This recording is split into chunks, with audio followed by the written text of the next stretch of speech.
Hey guys, welcome back to the Hear Me Roar pod. I am Tobi and my co-host is none other than the Kate Save, which you might know her from Shark Tank. She's also founder of BeFit Foods and picked up Telstra's Business of the Year award too. Kate? Well, Tobi, you've got a super impressive CV, 25 years in global commercialisation experience, and you founded Creative Cubes, Australia's leading co-working space and real estate business. All right, let's get on with the pod. Guys, welcome back to the pod and welcome back to Australia. Skater. Hey. How are ya? Had such a good time. Mind-blowing. I saw photos. I saw videos. I saw stories. So we Take went me behind to, the scenes though. Yeah, northern South Africa with Abundant Village with Yeah. Brianna Evigan, who filmed here late last year. Yes. And her husband being Damien Manders, who started the World Anti-Poaching Foundation that's now Akashinga. Brianna, Step It Up, movie star, Netflix series, and now has started this Abundant Village project, which is about building villages in communities and helping them, I guess, commercialise and survive. So we were building gardens, but not just any old gardens. We built medicinal gardens because they don't have access to proper medical things out there. We built a wellness centre, which is more or less a medical clinic for the whole community, not just the school, but it's a wellness centre because it's not going to be full of all of the resources you would see in a medical clinic. Yeah. We built a syntropic farm, which I did not know what that was until... Tell me. Well, we got hose and we hoed up a whole lot of land. What? And then we got shovels and we got string and we laid out where hundreds of trees and plants would go. Okay. And we planted everything from avocado, macadamia, mangoes, pawpaws, small ones, big ones, all these different things so that they all support each other and refertilise and put the nitrogen back in and all of that. So I learned so much stuff about agriculture that I had no idea. And one of the funnest moments was watching the interns that we hired, so local people from the community, build this soldier fly contraption. It's like a compost thing, and the soldier flies eat the waste and then they turn into maggots, and then there's a Coke bottle in there and they crawl up the Coke bottle out of this plastic tub into another tub where they're captured. And because we built a chicken coop, the chickens then get fed the maggots, and then it's a high protein diet, and the waste, once it's all consumed, turns into liquid, and then we collect it. And I had the prize job of getting this maggot juice and decanting it very carefully into the right consistency into the watering jugs, and we hand watered the maggot juice, fertilizer, across all of this entropic farm. I noticed that there was a juice on the floor there. That's not maggot juice, is it? No, that is my new vanilla collagen latte smoothie from BeFit. Oh, BeFit. Yeah. I so much I want to talk to you about collagen because it's coming up all the time. Well, we'll bring that one up next. So before we move on. But just a quick question on the that sounds like an infinite loop, as in like it's a natural organic way for repetitive, so for sustainability perspective? Yeah, so it's because we brought the interns in, the project that we started now will continue, so the whole community gets involved. So literally the kids, we donated lots of school supplies, so there was about 150 kids at the school, and now they're going to have food. They're going to taste the first egg they've ever had. So none of these kids in the school have ever had an egg before. Wow. So they're living in a very remote community where there's no running water. They do have electricity, some of them, but it was something like I'd never seen before. So 2 doors down's a kindergarten that had planted a garden, but they had no water, so the garden had died. And I said to the lady who ran the kindergarten, the principal, 65 kids, how are you going to feed the kids without the garden? She said, we'll never get the money it takes to replant the seeds because it would cost 500 Rand, which is about 50 Australian dollars to feed all of these kids. Wow. And I was like, wow, and she said they get donations once a week from a man who supplies the rice porridge that the infants basically live on. And there was some other really basic food. And we saw the same thing at the school. They have pap, which is made of, it looks like mashed potato, but it's made out of corn or corn maize flour. And they have baked beans basically, and that's it. So have you got a link that enables us to make a donation? Yeah. And will that link, 100% of that money go straight to those? It absolutely does. Yeah. So, yeah, Abundant Village, if anyone wants to Okay. Google it, look at Brianna Ebergen, the Step Up star. It's her foundation, and there's quite a few other people now involved. So there was 15 of us that flew in from all around the world, 10 from America, 5 from Australia, and literally we got our hands dirty. I know, I saw. Yeah, Yeah, I outdoor saw. toilets. I had lizards in my toilet. Someone else had a monkey in their toilet. The monkey stole the toothpaste, so you couldn't leave your toothpaste in your outdoor toilet. We heard lions roaring all night, hippos growling or whatever noise they make all night. Yeah. So we were literally staying on the border of the savannah desert. So the animals are on our back door, and actually some were walking through. So I walked out and there was this great big it's not an antelope, but it's some sort of thing like that with great big horns. Yeah. And they said, just don't look it in the eye or it'll charge you. Right. And they said that just before dark, when they said, when you're walking back, just be careful because the leopards are in the trees, but if you don't stare them in the eye, you might be okay. And it literally had gone dark and I needed a jacket and I had to walk back to my room and I was too scared to look into the bush in case I looked a leopard in the eye. Yeah, no kidding. Well, Yeah. I'm glad you're back. I want to ask you, so firstly, we'll get that link and I'll put it in the show notes. Yes. So that anyone that's listening can make a $50 donation Yeah. if you're able to. I think that'll go a long way. I want to ask you though, when you were walking through the African jungle, Yes. there weren't like shop aisles like a shopping center, and there weren't music. It wasn't music playing, was there? Like There were Woolworths? people singing Yeah. and dancing, which was incredible, and that culture. But one of the guys was such an incredible singer that Brianna's brother, who is like the head of Universal Music in America, signed him up. So I think some of those tunes could be played back here in Australia. Well, I think that our next guest may have an interest in that. I was trying to get out. You didn't pick up what I was putting down. I was trying I to say, did. was there Tunes? melodies playing through at Hakuna night? Matata. There you go. So our next guest, actually, I've known Dean for a while, unbeknownst to you because you invited him on the show. And he was I've got lots of stories, so All we'll right. wait until he's So on. coming up after the break, thanks to Rise Network, we have DJ Dean Cherny. AKA Dirty Laundry. Guys, I want to introduce you to Rise, a business cohort like no other. So what is the Rise Network? Rise Network is a curated inner circle of 10 to 12 like-minded peers designed to provide a confidential, high-trust environment where business owners and leaders can gain strategic insights, actionable solutions, and lasting relationships. Rise isn't just networking, it's a game-changing business support system. It has strategic problem solving built in, expert facilitation, actionable insights, long-term impact and authentic relationships, and it's based exclusively around high-trust cohorts. For your membership, you gain full access to Creative Cubes. That means you can drop in when you're on the run to use the meeting rooms, breakout spaces, or even just dock in for the day. We wanted to serve the underserved, the people that do need the help, do need the support, don't necessarily have the funds to be able to do it, and don't necessarily fit into one of these other organizations. And so that's where Rise kind of came from. So there you have it, guys. Go to werise.au, and I hope to see you at one of our cohorts soon.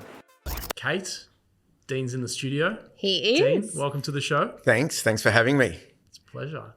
So there's lots to unpack here. Yes, you told me a story. Please repeat your story Okay, about Dean. So We'll swap there's a rumor going around our community. Yes. It's not a wild rumor. That's But, a shame. But Sort of. well, maybe But it is. maybe a good thing. Maybe it is. And I want to fact check it. So I want to set the record straight. Sure. Or alternatively, qualify the record Sure. that your wife, Tanya, Yes. At her 13th birthday party. Her 12th. 12th, sorry. She organized, or her family organized, for politician David Southwick. to DJ.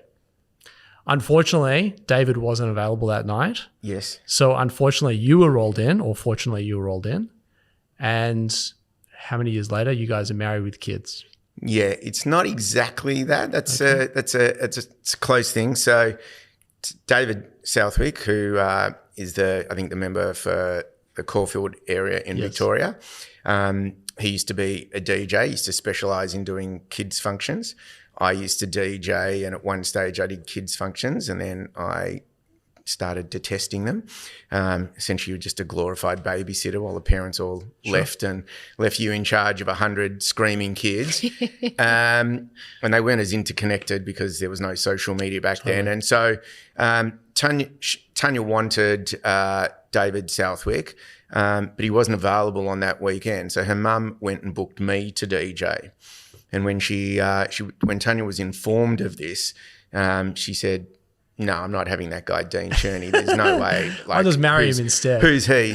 So they actually moved the date of the function so they could have David Southwick DJ. Oh, so you got benched. I got benched. Wow. Which I was very happy with, because, as you can probably tell, there's a few years difference between my wife and I in our age. So it would have been very awkward at our wedding. There were enough awkward speeches at our wedding, some based on our age, that I didn't need that to be another story.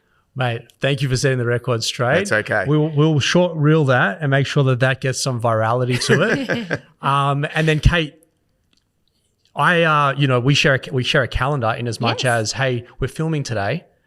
Who do you want to have on? And I get an email from you saying we're having DJ. Well, I know Dean from EO. He was the president of EO, and he's been a member for way too many years. Is it a couple of decades? No, It's a long Give time. the guy a break. not a couple of decades. I didn't realise we were coming on to talk about my age. Shots fired. No, 14 years, I think it we go. is. Oh, that's it's only 14 amazing. years. Maybe we're coming up on 15 years. But you are very highly regarded in EO. And I love EO. It's been an amazing organisation for me. So I started my company about 36 years ago, and for the first 25 years of that, I was a solopreneur, which meant it was just me in the business. And it was lonely. And, I wish at that time I would have had a community around me, a business community that I could have learnt and grown through. And, I think it was, 2014. So it's actually only 12 years or 13 years. But I was introduced to EO, and then I joined. And for me, it was just like drinking from a fire hydrant. There was just so much to take in, amazing people. So within EO, the chapter now has about 200 members. It only used to have about 120 at the time. And then you have a chapter, and then you have a forum, which is about 8, and you meet monthly. And the whole idea of EO is to build the complete entrepreneur. So you talk about business, family, and personal. They're sort of like the 3 pillars. And the fourth one that's often thrown in is community. And so, you become very tight. We were actually in the same forum for quite a while. And just the learnings that I got out of that were incredible. That was where I learned about, right people in the right seat. They talk about that.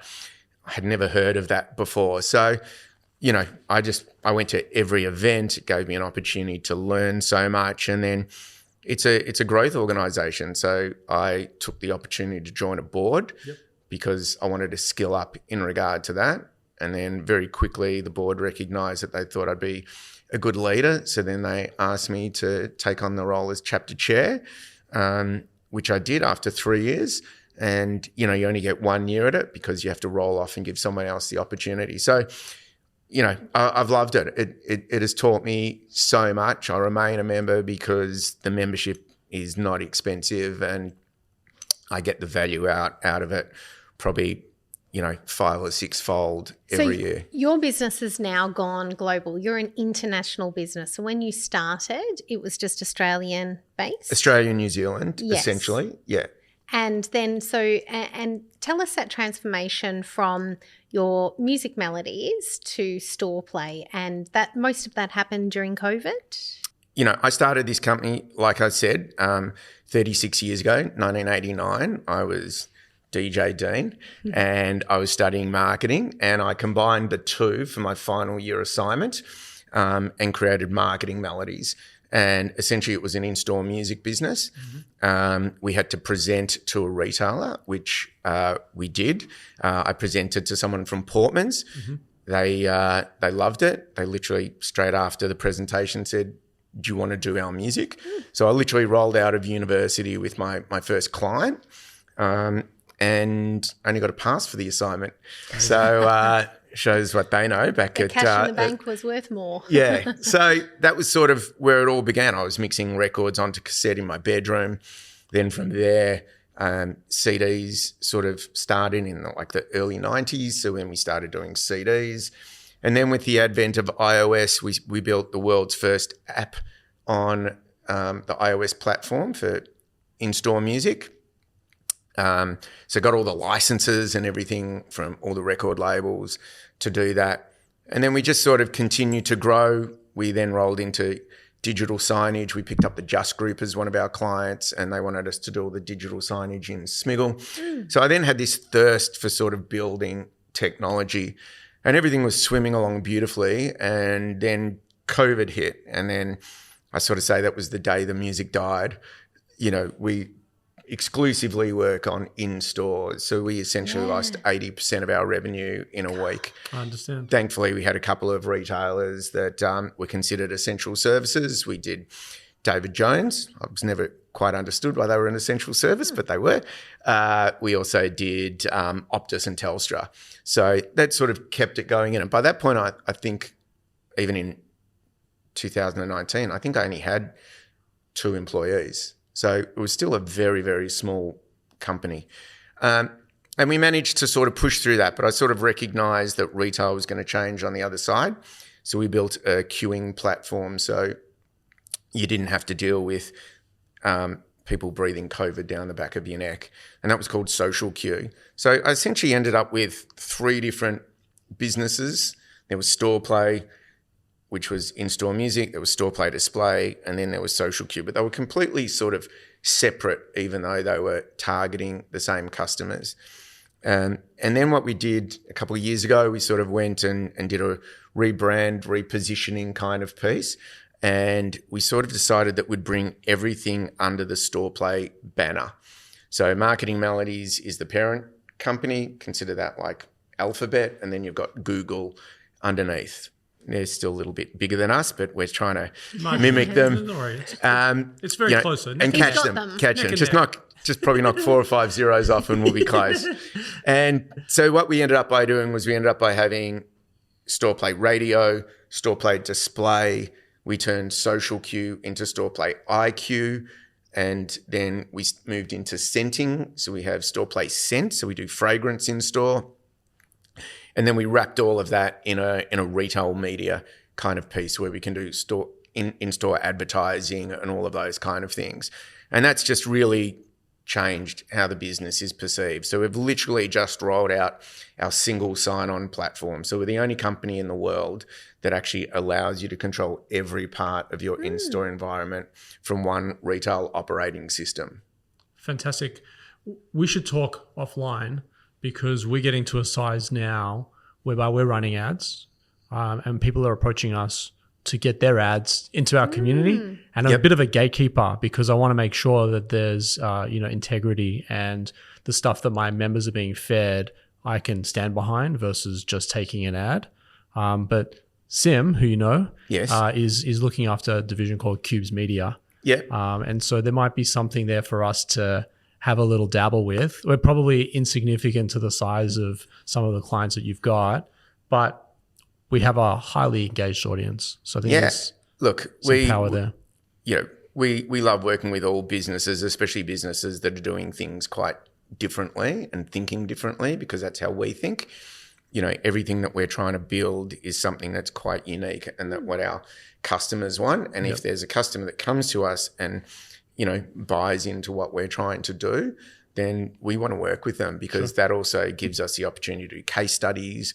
And when you've got an engaged audience, we're going to probably be able to get some great data out of that too. Yeah, totally. So who was the client that when you took them on, you went, yes, we've made it?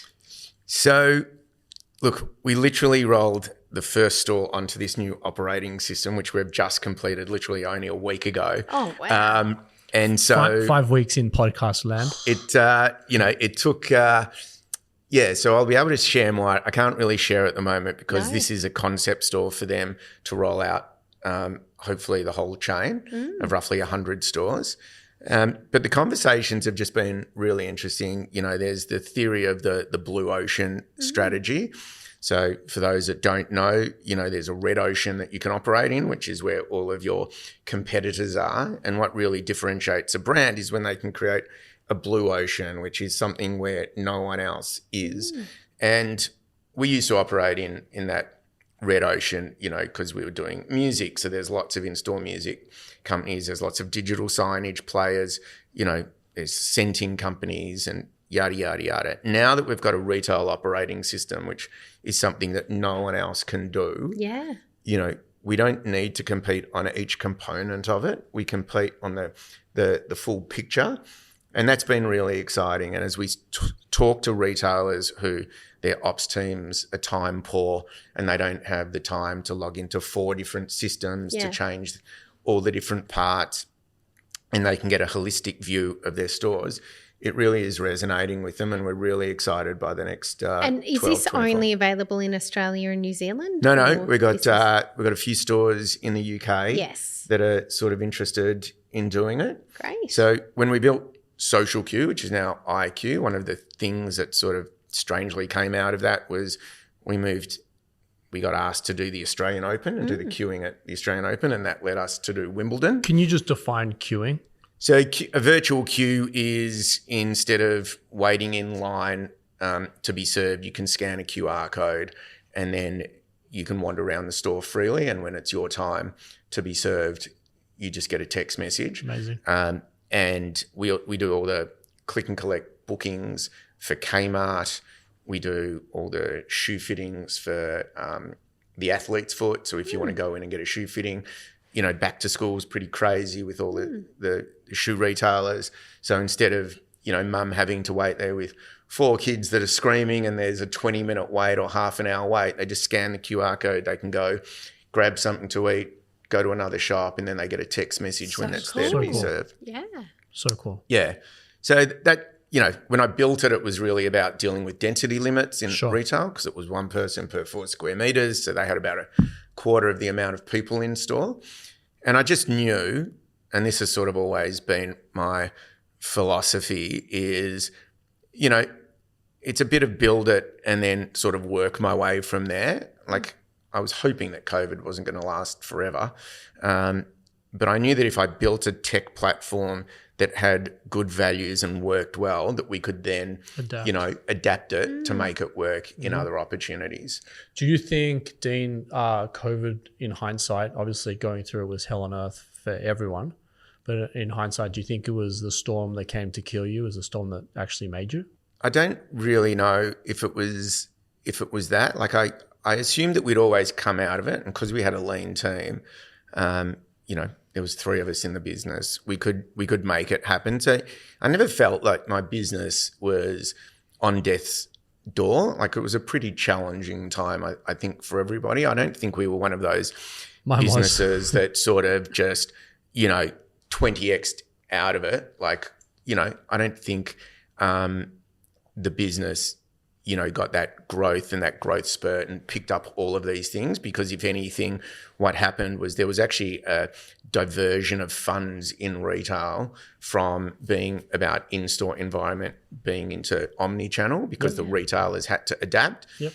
And what I think is great is now that I think most of the retailers have probably optimized that online experience as best that they can.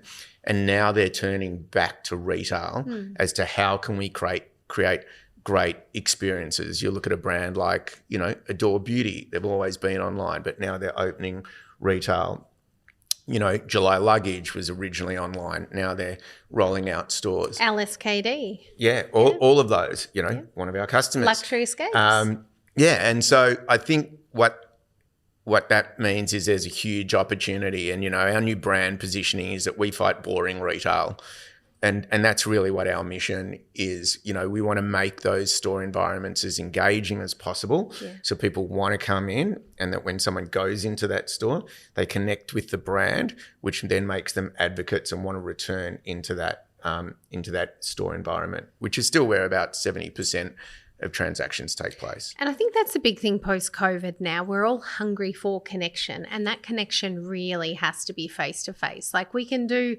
Zoom meetings in between, but you're never going to get the same power from a connection through a screen. Yeah. Yeah, I think it's a superpower. I think if someone's actually going and taking the time to travel and meet someone, even travel interstate, like I'm doing it all the time now, because the meetings online are never the same as when you're actually sitting there, or if you go and have a coffee or break bread with someone. Yeah. It's a completely different experience. It's the same as a podcast. So most podcasts are done online, and even the big ones are just screens and people connecting, and I'm sure they get valuable content, but you don't have that same richness that you have having people in the room. And that's right.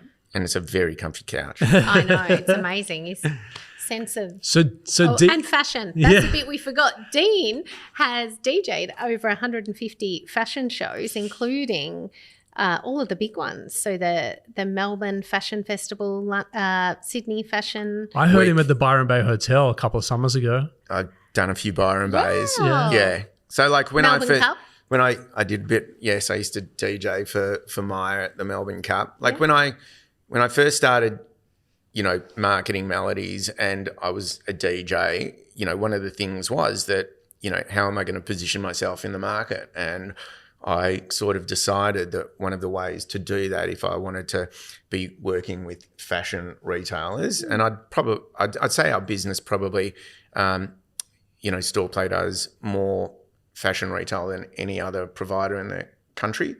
So we're probably the number one player when it comes to music there. And a lot of that was based around, I could DJ, I could go and do these events where I was working with the top brands and doing the best brands fashion shows and the musical director of these events.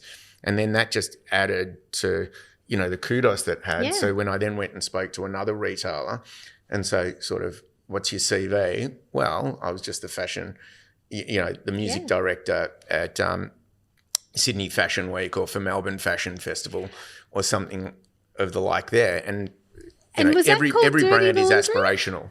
Yeah. When you were, that was called Dirty Laundry? I was thinking so Melbourne Fashion Week, Laundry sort of came. I don't know. Dirty Laundry sort of came later. That was a band I started with Cherny, who you might know from the song Flaunt It back in the day. And know that. Another mate of mine, JJ Styles. And it was essentially two DJs, MC, and then we added a female vocalist and sax and percussion. And I think I went to one of your gigs maybe on Ackland Street back in the day. Yeah. We used to play on Ackland Street at Voluto Friday nights. That's right. Yeah, we did a couple of years there. I'm playing Flaunt It in my head at the moment. What a cool track. Big track. Yeah. This is amazing. So what's the – I'm going to put all of the links in the show description below, but how do people get a hold of you? storeplay.com.au is probably the easiest way. Dean at storeplay is my email. If you need to reach out directly, I'm open to everything. Interesting. We didn't have time to double click on the email situation, but Dean only checks his email once or twice a day. Yeah, 11 and 3 is generally when I. So if you email Dean and you get an out of office from him, it's like, hey, I'm not checking my emails before, after 11 and before 3. I check them at 11 and at 3. Oof. It's going to be hard to catch Dean on email. It's not hard to catch me at all. The thing about email is people respond about 20 times quicker than people expect them to respond. Yeah. And if all you do is spend your day just in your inbox, answering emails, you get a little dopamine hit, which is great. So I feel the opposite, right? With the utmost respect, I'm sitting here going, I know things are okay, everything's running fine, but like during the breaks, I'm like, how many emails am I going to have to respond to? And it doesn't give me a dopamine hit. It actually makes me anxious. Not clinically, but just the door. I check out on a Friday night until Monday morning. I won't be on email. I won't even actually be on my phone. But come Sunday night, I'm starting to feel a little bit, oh God, what's in the inbox? What have I got to deal with tomorrow?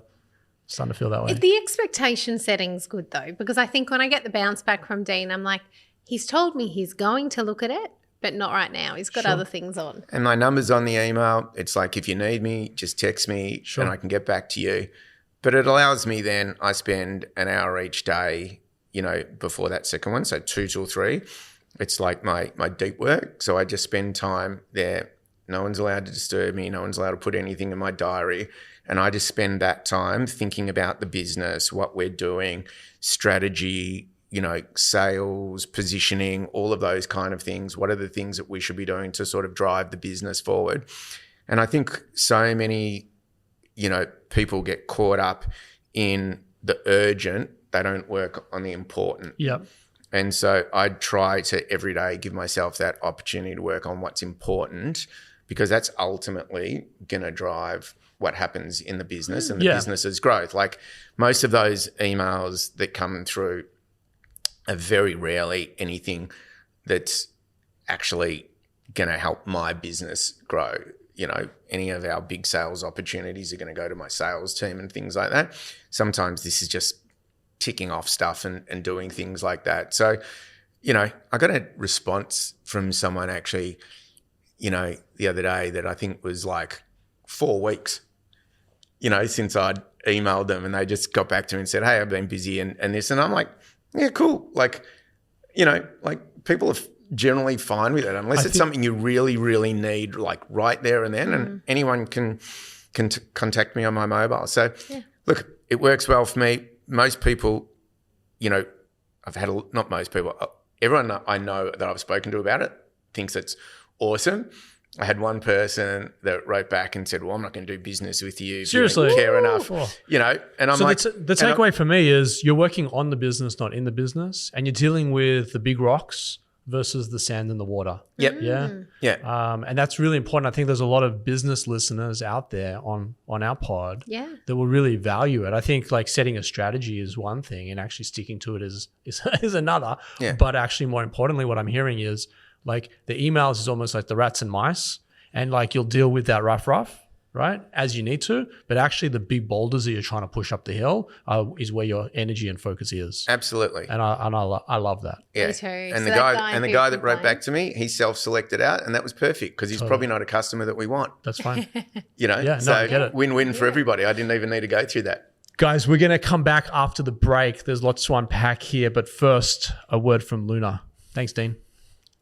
weareluna.co is a great place for you and your business to start off with phenomenal accounting and legal services.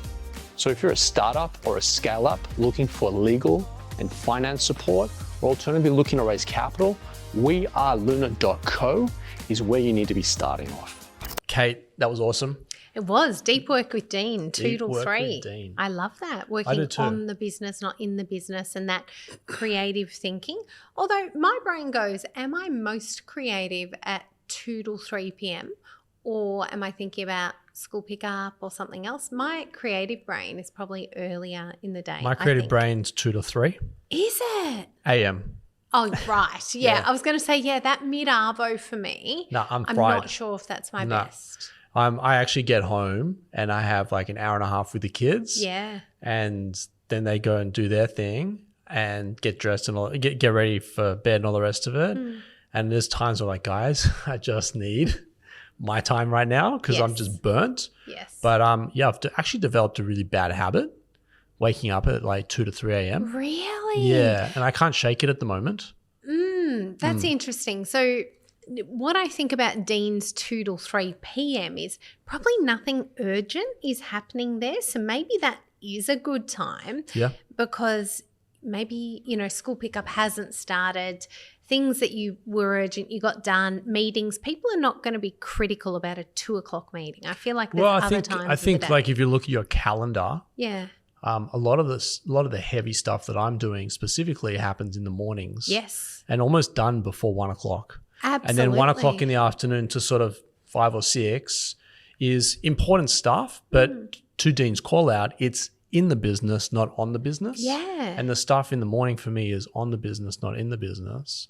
But actually beyond that, what an awesome entrepreneur. I know. Wow. And to be able to like be doing what he's doing for the extended period of time that he's done it. I think he said 30 odd years. I know.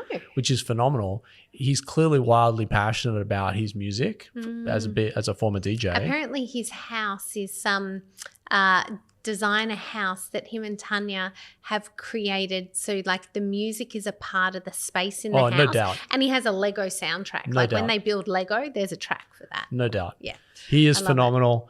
We will put all of Dean's details minus his email address in the show notes so that if you want to reach out and learn more about your retail experience for those retailers listening, or even for those people, in the office that want to create, like maybe someone in HR wants to create an experience for their staff in order to earn their commute back to the office, maybe storePlay is, or Music Melodies is a play for you guys. So, Dean? Is it Marketing Cherny. Melodies? Marketing I feel Melodies, like I yes. called it the wrong thing. But No, it is Marketing Melodies. There I we think go. I think I slipped up there. Kate, another awesome episode. Thanks for bringing Dean on the show. Pleasure. See you next one.